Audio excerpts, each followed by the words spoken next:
Bien, Akito.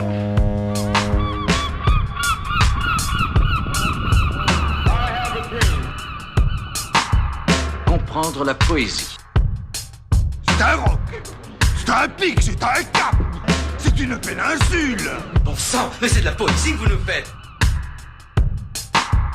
Comprendre la poésie. Des mecs qui bavent, qui disent qu'il pleut, j'en connais plein. Ça me présente pas.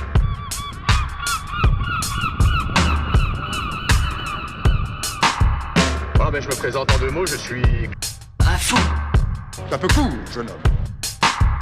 Un fou avec les dents qui transpirent.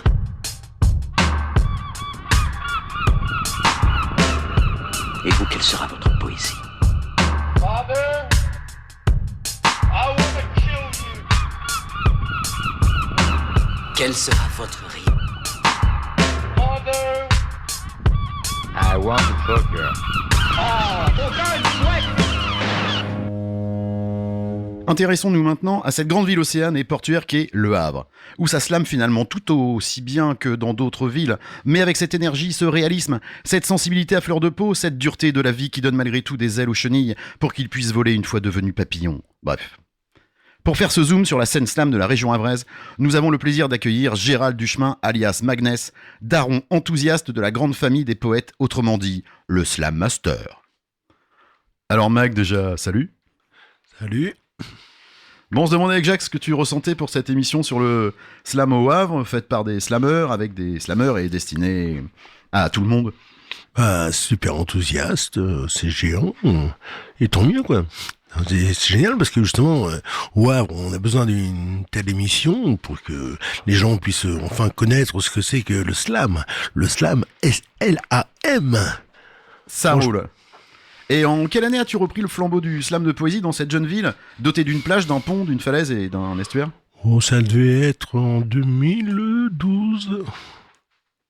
Après, que Anne Lizy m'ait laissé les rênes, voilà. Moi, j'ai commencé donc en 2008, une chose comme ça. Et donc, voilà, depuis 2012, je suis le Slam Master, comme tu dis. Super. Donc, voilà. Et c'était dans quel endroit, quel bar que vous avez commencé les premières scènes quand tu étais Slam Master ? Quand j'ai commencé en tant que Slam Master, c'était au Bebop. Ok. Voilà. Ok, super. Et puis alors, dernièrement, tu as participé à un long métrage comme personnage principal avec Jambon, un autre facétieux artiste havrais, dynamiteur de bidoche. C'est le documentaire récemment primé réalisé par Mathieu Simon, Alcool, drogue et médicaments et rock'n'roll. Penses-tu que ce moment majeur va contribuer à faire connaître le slam au Havre ? Ce serait super, ce serait vraiment bien. C'est vrai que le film, je l'ai trouvé super bien. Sinon, les gens, donc de très bons retours, les gens ont apprécié. J'ai eu beaucoup de génial, Gérald, vraiment bien comme film. Jambon était extraordinaire. C'est un très très bon film, donc un reportage du Nord-Neuf. C'est un film qui qui est diffusé que sur Le Havre ou il participe à des festivals, des choses comme ça. Il a participé à un festival à Valence. C'était super, franchement bien. Et ensuite, il a été diffusé au cinéma Le Sirius au Havre. Et par la suite, il a été diffusé aussi 6 fois, au cinéma Le Studio. Voilà, donc il y a eu derrière des DVD de vendus, parce qu'il y avait le film était en DVD, pour l'avoir, je ne sais pas comment faire. Des points de vente, non ? Du point de vente, il faut se renseigner, il faut aller voir au studio, je pense qu'il doit encore en rester quelques-uns, donc voilà. Alors, Simac, je m'adresse à toi, c'est pas pour que tu nous fasses un truc désespéré, mais par contre que tu nous proposes ton deuxième texte, du coup. Alors voilà. C'est la tragédie du temps. Je cours, je transperce mes rêves pour me retrouver juste un peu plus loin, avec les loirs de mes trêves, dans une autre réalité où il n'y a pas de grève. Un voyage transsibérien, un monde de transfert où personne ne dit rien. Et je regarde, dans ce silence gênant, les mêmes gens, sous le ciel acide et sans couleur, de ce rêve lancinant. Je cours, et je prends ce train, lancé sur la froideur automnale, d'un matin sans fin, dans un wagon où tous ces gens ne disent toujours rien. tous captifs, à poursuivre le régime de leur funeste destin, dans un univers sans jeunes, morose et monotone, au dévouement absolu et contraint, que rédigent et dirigent les maîtres de la dictée. Sinistre ministre, moine au vautour, inquisiteur placide de ce paysage acide que je vous dépeins. Alors, je m'extirpe de ce lieu, malade et sans Dieu, pour m'emboutir sur un quai, transparent, sans tourterelle et sans nuisance, où le silence a redoublé sa puissance. Oui, car personne n'avance sur les écrans sur les écritures incohérentes qu'ils ne peuvent lire sur les écrans. On dirait un George Wells, des morts vivants, aux bras ballants, des gens au regard absent, des sens absentes, à la logique absurde, qui ne comprennent ce qu'il y a devant, prostrés, face à leurs assaillants, ces infâmes tyrans, des mêmes gens, mais ceux-là, souverains de ce dit gouvernement.